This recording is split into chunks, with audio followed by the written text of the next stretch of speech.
This is TreppWire Week in Review for week ending November 4th, 2022. I'm Martha Kocher with Trepp, a data modeling and analytics firm for the CMBS, commercial real estate, and CLO markets. I'm with Manus Clancy, Senior Managing Director, and Lonnie Henry, Head of CRE and Advisory Services. This week, the Fed raised interest rates by 75 basis points for the fourth consecutive time. And Fed Chair Powell hints that rate increases will continue at a slower pace for longer, so the terminal rate may top out higher than originally forecast. Markets reacted after digesting the comments, with oil, stocks, and bonds all lower after the Fed's move. Manus, investors expected the rate increase, but the commentary was more hawkish than predicted. Thanks, Martha. I think it was an interesting run-up to this week. I think the headline had been, the best October since 1976 for the Dow. Clearly, there was a risk-on mentality for equity investors last month. But if you scratch beneath the surface, I think there was a clear divide between stock investors and bond investors. For equity investors, as I mentioned, it was really risk-on. Even as tech earnings were dismal, layoffs and guidance were the norm for the big 5 or 6 tech stocks. Even with that, stocks soared. Terms like peak inflation, Fed pivot, those emerged again in force before this week, as they had in June and late July. But during that period, fixed income investors really weren't buying it. Interest rates continued to push higher. So bond investors were not buying into this notion that we had seen the worst of it yet. Credit spreads had continued to move wider. There was a really clear disconnect. That divide ended this week with fixed income investors entitled to a little bit of "I told you so." It started with earlier this week with the hotter than anticipated job openings and ADP numbers. Both of those added more pressure to the Fed to stay hawkish on interest rates. They really stalled the October equity rally in its tracks. And then on Wednesday, Fed Chair Powell comes out and completes the bad news hat trick for equity investors with his hawkish remarks, underscoring that the Fed is committed to squeezing out inflation. Stocks went from the worst is over to there's no end in sight, really before anybody could yell duck, right? And now we're back to rates are going to continue to climb. The economy is going to slow. It's going to be painful for borrowers, whether it's residential, credit card, or commercial real estate borrowers. And the tone has gone from pretty positive to pretty negative in no time. Yeah, I'm not really surprised by this. I mean, I think we've had a lot of people front running the meeting and front running the announcement on the Fed. It seemed like there were a lot of headlines this week talking about a pivot, and that kind of became the narrative. But if you look at the raw numbers, I think the Fed's kind of put in a corner. Like, they don't really have any other options other than to continue to increase the rate. I mean, the U.S. private payrolls rose by 239,000 in October. That was according to the ADP report that you mentioned, Manus. That was better than or higher than the forecasted gain of 195,000 private sector jobs. And so it's nice to have this narrative that the stock market's rallying, things are great. But when they're trying to curtail inflation, they're trying to slow the economy down, and the other economic drivers don't seem to be impacted by the last couple 75 basis point rate hikes. I think we're going to continue to see this. And Powell actually was quoted. So I'll read this quote to you. It's a little bit long, so bear with me here. But basically, the Fed said it will take into account the cumulative tightening of monetary policy, the lags with which monetary policy affects economic activity and inflation, and economic and financial developments. Which basically, maybe softens it to say, listen, we understand there's these other things that we have to consider. So maybe there's a pivot in the future. But then in the post-meeting conference, Powell said that the central bank's benchmark rate was likely to end up higher than previously expected, which they had basically been forecasted at about 4.5% to 4.75%. So, I think they're still taking a pretty hawkish tone, and I think we'll just see how this plays out. I wouldn't be surprised if we see another 75 basis point increase before the end of the year. And it's just really interesting if you look at this in sum total. There's definitely we're starting to see some winners and losers in the current economic condition. We've had a lot of earnings reported over the last couple of weeks. So I'll cover some of those here in a second. But this morning, Sam Zell was interviewed on CNBC. I think his sentiment was that the U.S. is likely going to go into a recession. He said it's due to the consequence of flooding the market with excess money. And then, basically said going back to World War II, he's never seen a recession without a liquidity crisis, and that one is on the next agenda. So I think that's one thing, man, as you've highlighted in detailing some of the differences between maybe the current economic downturn and 2008, is that we still have a fairly liquid market. Deals are still being done. There's still activity. Sam Zell would maybe say that we're encroaching or approaching on a liquidity slowdown or crisis. And I think if that happens, the recession is imminent. Let me get to a couple of these earnings. This isn't really an earnings, but Amazon, they reported last week. We talked about that, but they basically decided that they're going to halt corporate hiring based on uncertainty in global economic conditions.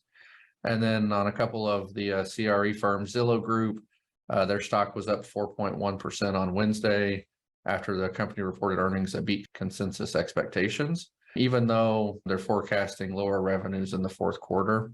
Interesting nugget there, and we can maybe opine on this, Martha or Manis. Zillow was the first one to kind of pull out of their online buyer, and everyone was really giving them a hard time because their algorithm had lost them money, and they basically threw in the towel and said, we're out of this. But if you look back at that now, that may have been the best decision they made, because the market has really gone down since then, and single family residential specifically has been killed. Simon Property Group had better than expected Q3 earnings. Their funds from operation were $1.1 billion, about $3 a share, which is slightly down when compared to last year Q3 numbers, $1.18 billion. Some interesting takeaways here on the CRE side. Occupancy at their malls and premium outlets as of September 30 was about 94.5%, which was slightly higher than the 93.9% that they were at in June. And then the average base minimum rent increased for the fourth quarter in a row and was about $54.80 a square foot, which is about 1.7% increase year over year. And then just some other takeaways. They signed 900 new leases, more than 3 million square feet in the quarter, and have signed over 3,100 leases for more than 10 million square feet through the first 9 months of the year. And they say they have a significant number of additional leases in the pipeline. And they reported another record in third quarter of $749 per square foot for mall and outlets, which was an increase of 14% year over year. So I know that's a lot of nuggets there, Manis, but even though the Fed stuff sent the markets kind of a little bit of an uproar this week, there seems to be some, potential positive signs from Simon and a few others in the marketplace that either came in at consensus or beat the estimates. Yeah, I mean, if you listen to our podcast last week, I was taking the contrarian view. I thought that the Fed might surprise to the downside with a 50 basis point hike. I put a lot of stock in the fact that residential mortgage rates were above 7, that property values were falling very quickly, that the construction market was really slowing fast, and car prices were starting to come down. And I thought that might lead to this notion that the Fed might just say, let's continue to hike, but let's hike at a little bit more measured pace, right? I'm not sure what the benefit is of, let's say, 4 more 75 basis point hikes to get to 300 more basis points, or 6 more 50 basis point hikes to get you to the same number.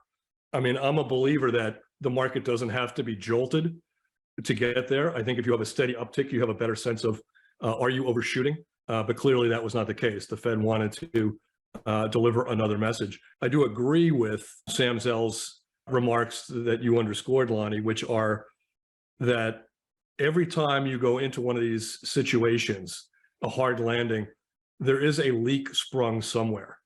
And the leak springs from a different part of the boat every time. And one of the biggest surprises thus far is that we haven't sprung a big leak yet. There hasn't been a bank on the ropes, or a hedge fund, or a major financial center or pension fund that is on the wrong side of a bet. We've mentioned it before: Orange County, Long-Term Capital, Lehman Brothers, and others. We've seen this over and over again. I think that's my biggest surprise thus far, that nobody has yet come out and said we're insolvent. right? I think that day is coming, but who knows when and who knows from where. So we just released our CMBS delinquency report and the rate moved up a bit. So what's behind the numbers? Well, it is a rare event that the rate goes up. As our report noted, it's only the third time in the last 28 months that we've seen an uptick. The uptick was pretty modest, 4 basis points higher than it was in September, still under 3%. We were very cautious to inform our clients that never does 1 month make a trend. I think the one time that wasn't true was at the beginning of COVID, where everything went delinquent all at once. That would be the exception.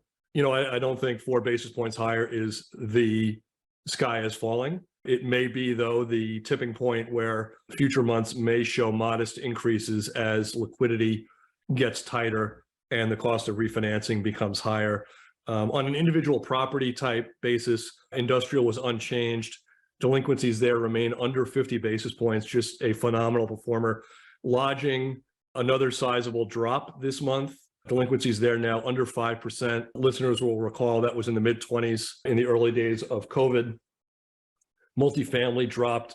It remains under 1%. Office has ticked up about 17 basis points, still remains under 2%. And retail inched up 5 basis points. It's at 6.66%.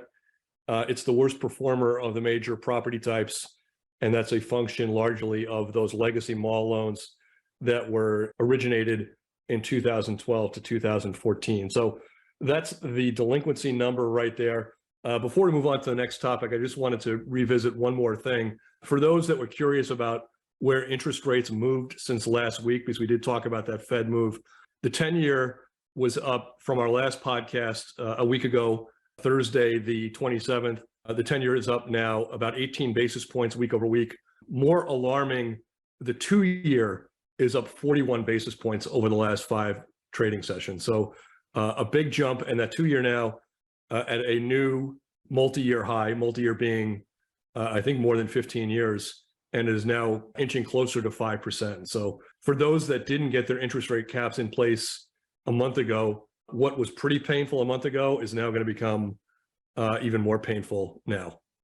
Yeah, I had sent Manish, you and Martha a screenshot of some stuff on Twitter this week where, LP investors were getting feedback from the GP in their deals where their monthly escrows had gone from $2,000 a month to $22,000 a month, and it was due to some floating rate environments and other things. And so, we've talked about that, over the last couple of weeks. We're starting to see that come out in the marketplace through some of the stuff that's being made available by people that have money invested in the market in real estate. So my thoughts on the delinquency report are pretty straightforward. I think for lodging, you said that was the biggest mover in a positive way, down to 4.89%. At this point, hotels that are still viable, in my opinion, are doing really, really well. I'd like to do an analysis on that and see how many of those properties probably were struggling long before the pandemic, because I think that the data suggests if it's a viable hotel, it's probably back to pre-COVID levels at this point. Office jumping up 17 basis points. That's the highest it's been in the last, 12 plus months. Still relatively low at 1.75, but maybe we're starting to see some of the cracks there come to fruition. And I think just generally, the clouds of distress have been like hanging over us for the last couple of months. Like as those assets, start feeling the effects of that distress, the delinquency number should come up. And so while we like seeing that number down, and we've enjoyed, if you look at the year over year change, the overall delinquency rate's down 161 basis points year over year. So very strong indication there. But I wouldn't be shocked, for our listeners, if over the next 6 months, we start seeing a steady increase in some of these asset types as the refinancing and maturities and other things start happening on some of those properties that maybe are having a little bit of struggle on the cash flow side. So more to come on that. Really good news on the whole, though. At the onset of COVID, this was at 10.32% overall, down to 2.96. I think it's a pretty good green shoot for the delinquency side. All right, before we move on, Lonnie, I gotta throw this out there. As you throw out Twitter a fair amount on the podcast, the $8 thing, has that just like outraged you? Are you going to like boycott now? Are you going to make a stand? What's your thought now with the $8 per month for the blue dot? Hey man, tell me where I put my credit card number in. I'm getting me a blue check mark. I'm on the blue check mark for all, so that people can be actually verified with like reasonable methodology. I think before it was a black box because you had a lot of people that probably should be verified based on the number of followers and who they actually are in real life, not able to get verified. And you have others that are verified through some secret whatever. And so obviously I like Twitter. I'm on there a lot and I love the free content. But I think I'm Team Musk on this side. Like, I think it's a hugely mismanaged organization from a revenue perspective. And I think this will actually bring some certainty to what, who's real, who's not real, who should you be listening to and who shouldn't you be listening to. And so, yeah, if I can sign up for $8, I'm signing up for the $8 blue check mark. Lonnie, taking the long-term view of Twitter. I like that. I was expecting outrage, no outrage. Yeah, given his Texas background, I thought he'd be, no money for Musk. No, listen, he's brought a lot of economic benefit to the state. He moved Tesla here, built a huge facility outside Austin. He's got SpaceX down in South Texas. I wouldn't be surprised if Twitter moves its headquarters to Texas as well. And so, I think he's done a lot of really great things for Texas. I do think, from a marketing perspective, you'll get some joy out of this, Martha. They floated out $20 a month. That dog did not hunt. Yeah. So so that didn't work. They've had a lot of news obviously lately, sounding like they're gonna cut some of their engineering staff. So I think some folks are volunteering to work extra hours just to stay on the good side. All right, let's talk about CMBS spreads. Yeah, last week I talked about this and I gave people a sense of where the market was up and down the credit curve. And I do think, looking back, that I probably undersold just how much widening we've seen. I think last week I called the market for the AAA 10-year CMBS bond at maybe 160 over the SOFR curve, double A's maybe 250, single A's maybe 350, and 500 over for triple B. I think we're considerably wider than that. I didn't take into consideration a deal that priced the middle of last week, so I should probably update these numbers. I think that spreads on the AAA are pushing 200 basis points at this point. The most recent deal to price had the long AAA spread at 195 over the SOFR curve. The AA minus was almost 300 basis points over the curve.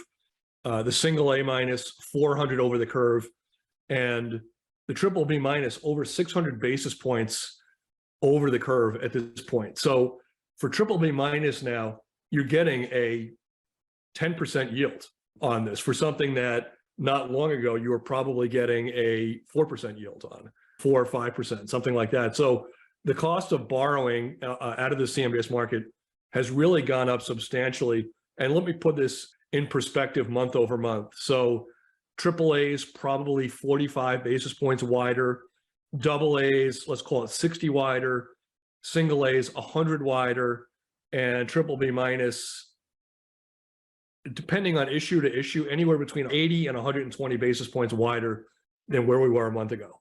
So between the rising interest rates and widening spreads, if we thought we had concerns about offices being able to refinance 6 weeks ago, those concerns have gotten even bigger in the last 6 weeks. And what does that mean? It means for people that are cash in, right, they have to write a check to refinance their loan.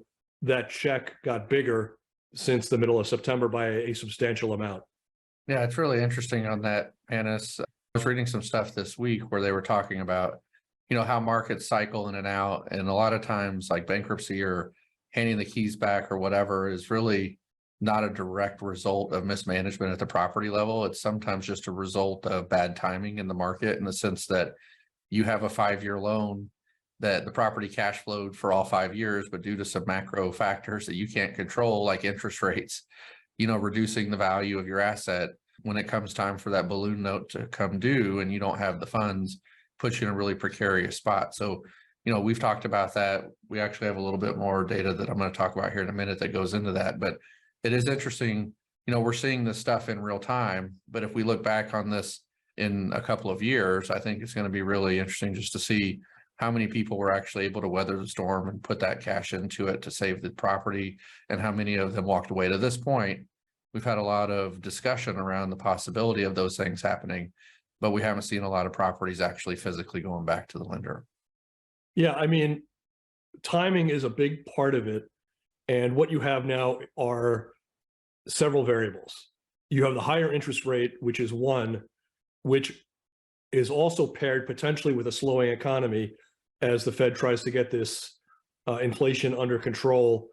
But you're also, if you're an office space, you're pairing that with potentially epically low demand compared to where we were 5 years ago. And for somebody who has to either refinance right now, or even worse, refinance and find a new tenant before they refinance, that is a recipe for a lot of sleepless nights. And just as I was rooting for the hotel guys 2 years ago and the mall guys for the last 5 years, I'm rooting for the office guys too, right? You go into this in good faith, hoping to manage your building well, maintain it, provide your tenants with safe and clean space. And sometimes timing and headwinds come at you all at once. And hopefully these guys can muddle through. So we've been digging through the data the last several weeks, and we have another series of data points that we were going to cover this week: floating rate loans. Yeah, so this has been a new segment for us about the last 3 or 4 weeks, and I think it's been pretty well received. And I want to just say that, in this exercise, we're not trying to put shock and awe numbers out there. We're really just trying to provide some context to maybe some of the headlines and some of the stuff that has been floated around in the marketplace, some of the chatter.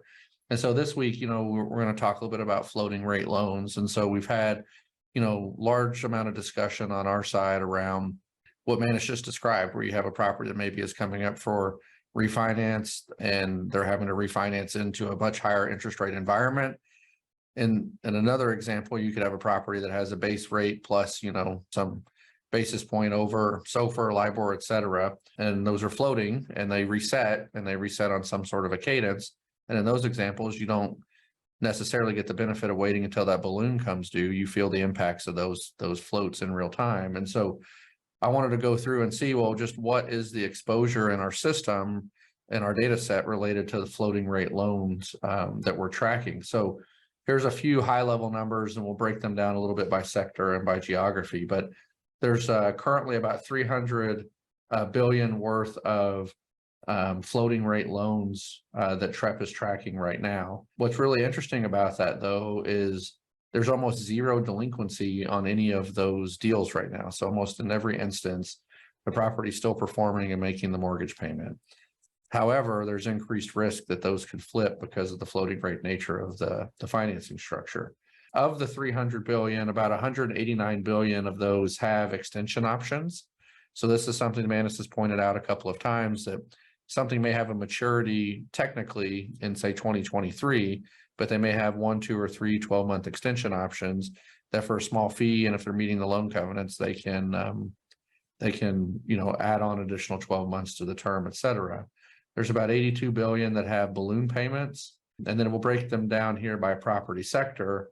Of the 300 billion, there's about 164 of that that's concentrated in multifamily. These are floating rate. 40 billion in industrial, 30 billion in office, and about 28 billion in lodging. None of those seem, multifamily, that number's a lot larger than the rest, but the number of properties in multifamily exceed the others. So none of those just jump off the page. What is interesting, though, is the maturities. If you look at upcoming maturities in 2023, there's about $80 billion worth of floating rate maturity. There's about 77 billion in 2024. Those numbers are really large on a relative basis. If you look at 2025, the number drops to 12 billion. So we're kind of right at that crux of potential disruption over the next 2 years. You got about 157 billion worth of floating rate loans that are maturing. And if some of those start to have trouble and can't extend, or if some of them don't have extension options, there could be some real disruption in the market here in the next, call it 24 months. And then if we look at them by largest MSAs or MSAs that have largest exposure, it's, the ones you would imagine is New York, Jersey City, Dallas, Fort Worth, Los Angeles, Atlanta, and Miami. So some pretty interesting stuff to look at. We'll obviously keep our eye on this as the market continues to evolve. But that should provide maybe some general context in terms of what the potential impact of the floating rate environment is, at least across the properties that we track in the data. Yeah, two thoughts on the floating rate side. One is the more transitional a property is, meaning the lower below a debt service coverage ratio of one it's starting with, right? If you're really in lease up phase for some of these things, normally you have reserves in place that will cover debt service for the early months of this, and that can keep a loan current. It's one of the trickier things to get your arms around when you're looking at these things, if you're trading these bonds, as to how much reserve is left, how well are the borrowers, the landlords, the property owners executing on their plan. And that is something that there was a lot of these loans done in 2006 and 2007, conversion of affordable housing, rent controlled, rent stabilized into market leases. Stuytown in New York, the Riverton in New York, similar types of stories where the reserves were not big enough to carry the owner of the property through the transition period. And so when those reserves blew up or blew out, ended, the loan became delinquent. Those were huge loans too. In fact, the Stuytown loan was $3 billion for the senior loan, and I think over $4 billion when you include the mezz debt. So that makes these types of things kind of tricky to understand where they are in the cycle. But one thing we've seen from a trading perspective in the last, let's say 60 days, is people that trade these loans or trade these bonds backed by these loans have all pivoted to the assumption that every one of these loans will extend to its fully extended maturity date. So traders, money managers, et cetera, those people 6 weeks ago, 2 months ago, they would have said, we're going to assume that every one of these loans pays off before it extends for the first time. Now, because traders model or run cash flows to the worst case scenario, they now assume that these below market spread loans will extend to as long as they possibly can. So a 2-year bond has now become a 5-year bond. And we can get more into this. If people want to kind of scratch beneath the surface, we could talk about that a little bit more. Sometimes I throw out very opaque ideas and I don't get into all the weeds, but I'm happy to if people want to ping me and go through this in greater detail. So let's get through a couple of property sectors. We may only have time for a couple, but let's start with multifamily. We had a big sale in Philly. Yeah, we'll talk about two elements of this. Let's start with the crabgrass before the Philly, because I want to put this in context. The crabgrass comes from Susanna Cavanaugh of The Real Deal, and her headline this week was that multifamily sales are at a virtual standstill, quote unquote, virtual standstill. A poll of 268 multifamily executives done by the National Multifamily Housing Council indicated that 90% reported falling sales over the last 3 months. They cited falling rent growth and higher debt costs and expenses for this. So that's the background, right? That's the headline, which was negative. And yet we saw two really nice sales this week, one in the student housing segment and one in multifamily. The one in multifamily, this was the Wall Street Journal reported on this, as did our sister company, Commercial Real Estate Direct. Presidential City, an apartment complex in Philly, sold for almost $360 million.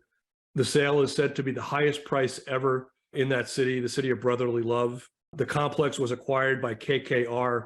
It represents a cap rate of 4.59% to 2021 NOI.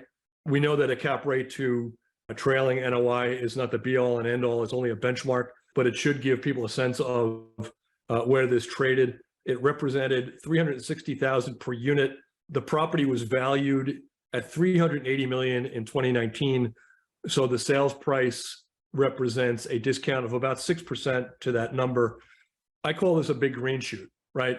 Philly, a lot of headlines with crime, a lot of headlines with demand slowing nationwide for multifamily. To see a sale of this size, certainly a green shoot. It's definitely a green shoot. I know last week Lonnie talked about some hairline fractures in the multifamily market, and a number of the stories, and you referenced them anecdotally, that are coming through are things about more evictions, rents dropping or incomes dropping for these operators of these multifamily spaces. It's definitely good news, in addition to the Phillies being in the World Series. Yeah, good news in some precincts, perhaps. I would say a 4.59 cap rate. Of course, this deal was probably done weeks ago, so before maybe the last two Fed moves, but a 4.59 cap rate in a market that's said to be leveling off and where the 2-year treasury is now at 4.71. I think that seems like a green shoot to me. Lonnie, what do you think? Yeah, I think there's some stuff that we talk about and we read about that, kind of is a large umbrella that sweeps everything up underneath there. And if you look at the marketplace, I know that you talked about the one crabgrass about virtual standstill and multifamily sales. I think for the institutional grade assets and the large institutional plays, there's still a market for that. Those folks have to place capital, deals have to get done. So, I saw several articles this week where for the institutional players, they haven't seen the same type of slowdown on the transaction side, or at least pricing reductions that you would expect that you maybe are seeing in the smaller, more individually syndicated type of deal structure acquisitions. So yeah, I think this is a green shoot for sure. It sets a record for Philly, 4.5 cap rate in today's environment. I mean, I think all that's positive if you're the seller. It'll be interesting. I think we all are dealing with the recency bias of what kind of where we're at in the market.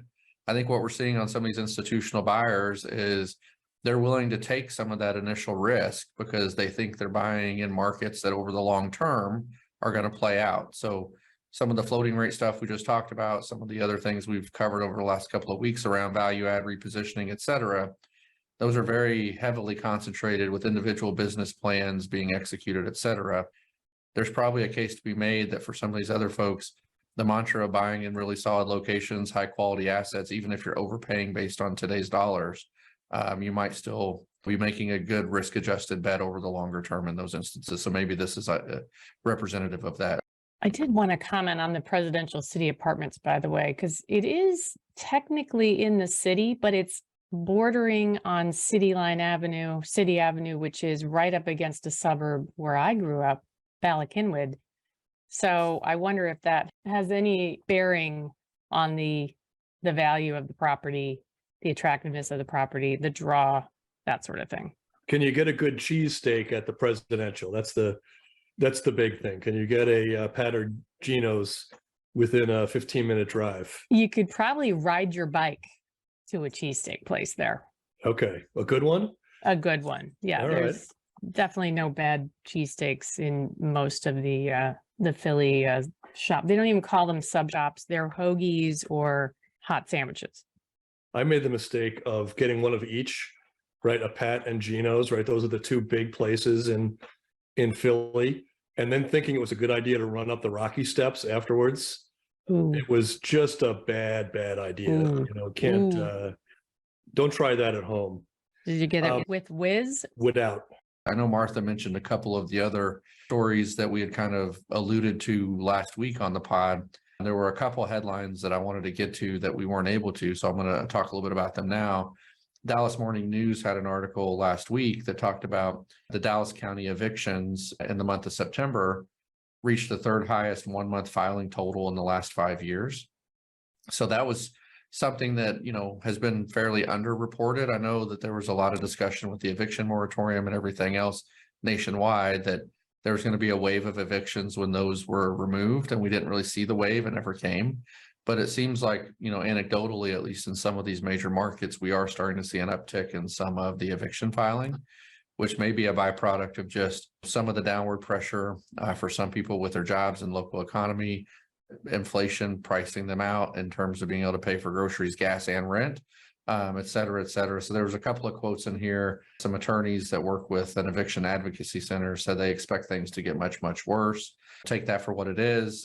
And then we had an article in CRE Direct, which is our sister company, but this was actually in our quarterly data review, which is a quarterly magazine that we put out. So if you haven't gotten that, you should email us at podcast@trepp.com so that we can send you a copy of the quarterly data review. You can also download that on our website or through our LinkedIn. But there was an article in there where we looked at net cash flow growth or net cash flow change from 2020 to 2021. And for apartment properties that are backed by CMBS loans, there was about a 1.76% overall increase in net cash flow between 2021 when compared to 2020. So it was minimized by cash flow declines in some states with large urban areas. So California, New York, Massachusetts, Washington, DC, where there was actually a drop in cash flow. So in that article, you can see a chart that actually goes through and highlights some of the major market movers there, but something just to look at. You're not seeing huge increases in net cash flow over the last couple of years in the multifamily sector backed by CMBS loans. One more multifamily story. This is in the student housing segment. Go through this quickly. This is from KGUN. They're on your side, by the way, television station out in Arizona. Vesper Holdings has acquired Soli Luna for $203 million. That is a 340 unit, 973 bed property near the University of Arizona. The seller was Nelson Partners Student Housing. This is a real green shoot. Property was valued at $191 million in 2019, sold for over $203 million. So about a 6% uptick in valuation, which is good news to begin with. But even better news was that this was one of the last loans originated before COVID. And it was a very tricky loan to securitize because the market really shut down not very long after this loan was made. And at the time this thing was sitting on people's warehouses, some of it was securitized on the last train getting out of Dodge before the securitization market shut down. And some of it was securitized after the thaw ended. But if you were sitting on this loan in February or March of 2020, you were probably thinking this is really terrible timing. You probably thought this was a loan waiting to see a sizable loss on. And yet 2 years later, here we are, 6% appreciation on the value of the property, and the loan, assuming it gets paid off and is not assumed, comes out whole. So really nice story there. Let's dig into a hotel story and then we'll quickly pivot to office because we got a lot of stories there. Yeah, for a week that had a lot of bad news in the equity markets, on the interest rate front, on the Fed front, and in data, a lot of activity this week. You know, last week, I think we were kind of bone dry on transactions. We didn't have a lot to report on. This week, between that multifamily and student housing and a lot of other things, some pretty big deals getting done. Two quick ones on the hotel side. This comes from Paul O'Donnell of the Dallas Morning News. Braemar Hotels said it will acquire the Four Seasons Resort Scottsdale at Troon North.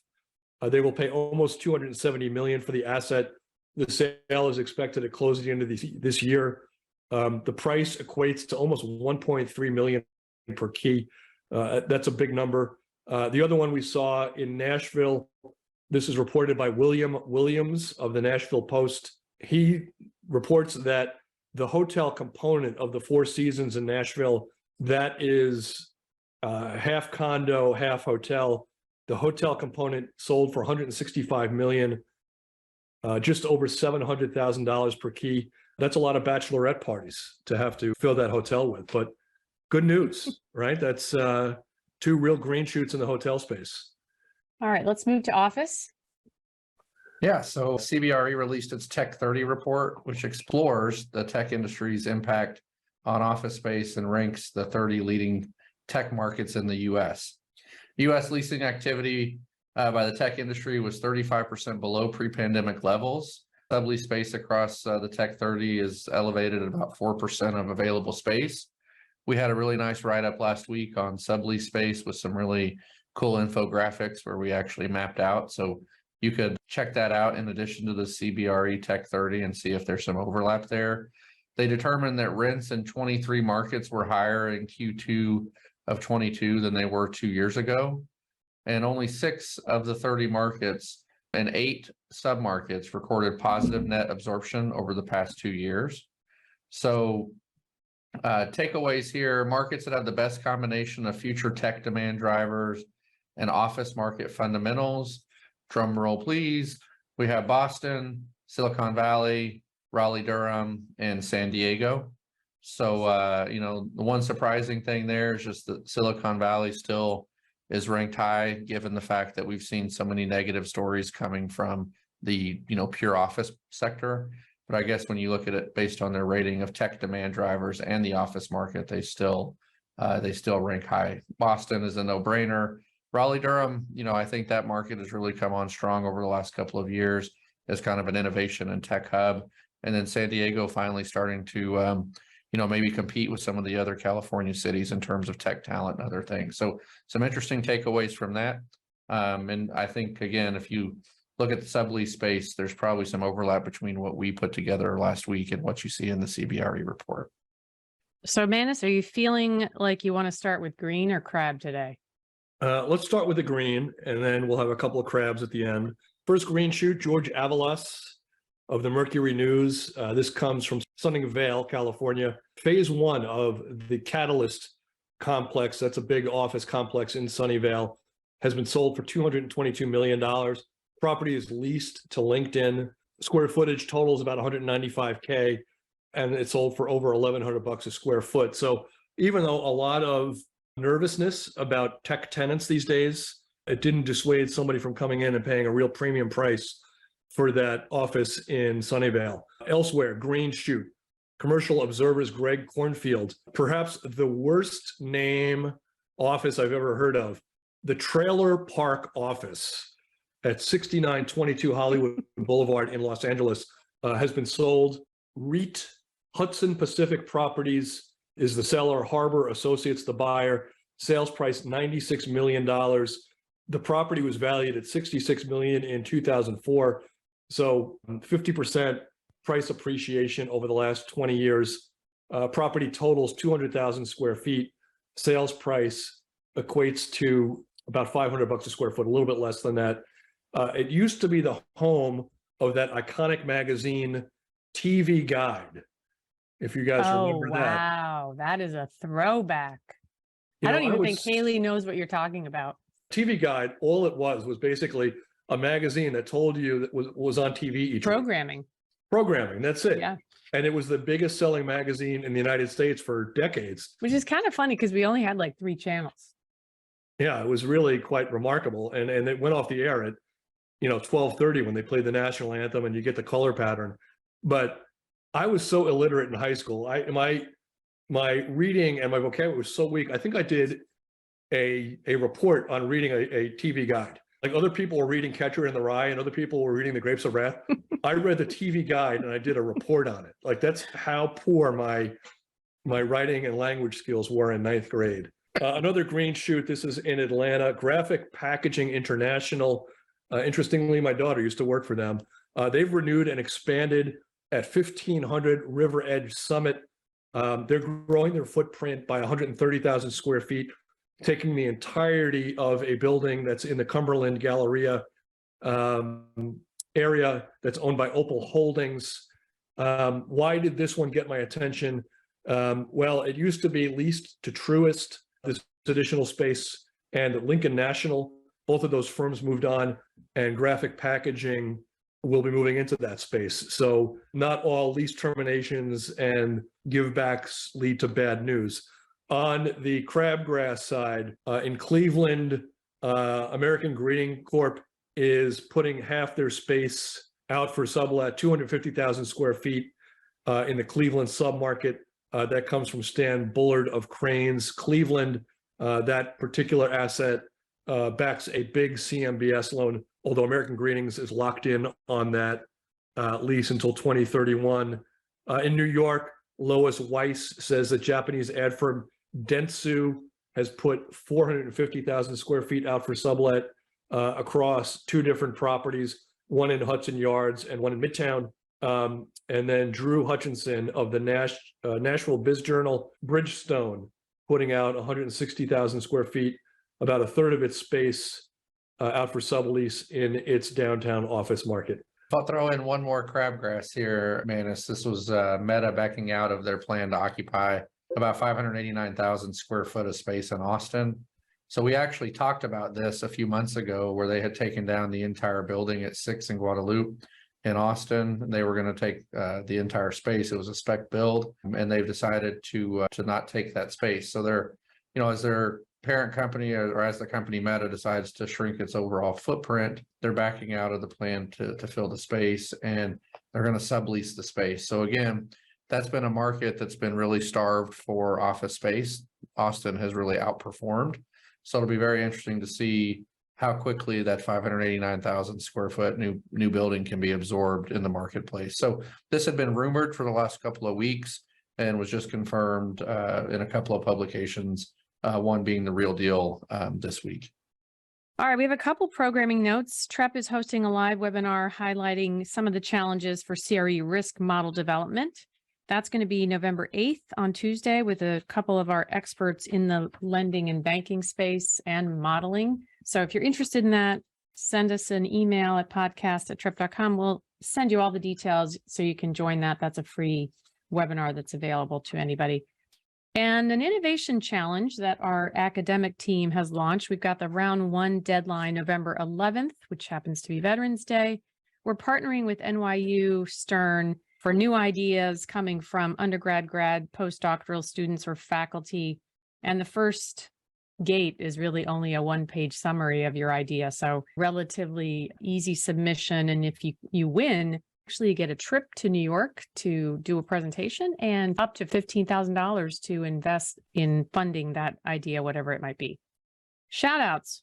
Brian G is an avid listener, and I think someone requested a t-shirt for him. So we'll have to make a note of that. Emily D is a fan of the pod. She says she's been listening since the beginning. So she's probably listened to 100+ episodes. Kareem J sent us a shout out from his friend also named Kareem J, which is kind of interesting and very suspicious. Colin M, as always, I love the podcast and had a question for us that we're going to be following up with. Joyce C asked for more info on cap rates for CRE CLOs. Black Eagle Deborah commented on our Southwest Air conversation. She loves the airline, Manus, and says you can pay $15 to upgrade and pick your seat. Yes, I had to apologize to Deborah. She's a big fan of the airline. And I had to admit that I hadn't been on a Southwestern flight in about 10 years. So, I probably did them a little bit dirty last week. I should try them again and see if it's really the experience that Deborah has said it is. And Rock S is interested in our maturities data. Jeff F responded to people tweeting about Local Law 97, which is a regulation here in New York around carbon emissions. And he thought it was interesting that he had just heard us talk about on the podcast when it was a discussion with people on Twitter. And Real Estate Trent, who's AKA Strip Mall Guy, his fans like the fact that we mentioned him a couple times. So Institutional Capital said he was listening to TreppWire and was surprised that we mentioned him. And so was Dave S on Twitter. And, guys, I know we've been talking about the World Series the last couple times because obviously it's front and center, but you've probably noticed that in the cornhole circles, there's a huge scandal as a result of the championship back in August, where I guess the top ranked teams were accused of using illegal beanbags. I just can't get over this story. First it was fishing, guys dropping weights into their fish to win fishing competitions. And now the cornhole guys, manipulating their bags to, I don't know, make them slide better or something. I don't Smaller, really know. But lighter, easier to win. Well, let me tell you something right here, right now. And I promise you, this is the God honest truth. Lonnie, what you see is what you get. No filler, no additives, no meat byproducts, no artificial sweetener, just pure, unadulterated, unpasteurized CRE. There is nothing to Lonnie that's not natural. Commercial real estate every day, 24/7. And that's the way it'll stay. Nice. Very nice. And if all else fails, you could be a referee for the American cornhole. Federation. I'm just nervous to Google cornhole on the company computer. Well, with that, we're definitely going to have to close. Thanks to our producer, Haley Keene. Join us next week as we look at what's happened during the week and how it may be impacting you. If you have a question or a comment, send it to podcast@trepp.com and subscribe to the podcast with your favorite provider. Thank you for listening and stay well. All right.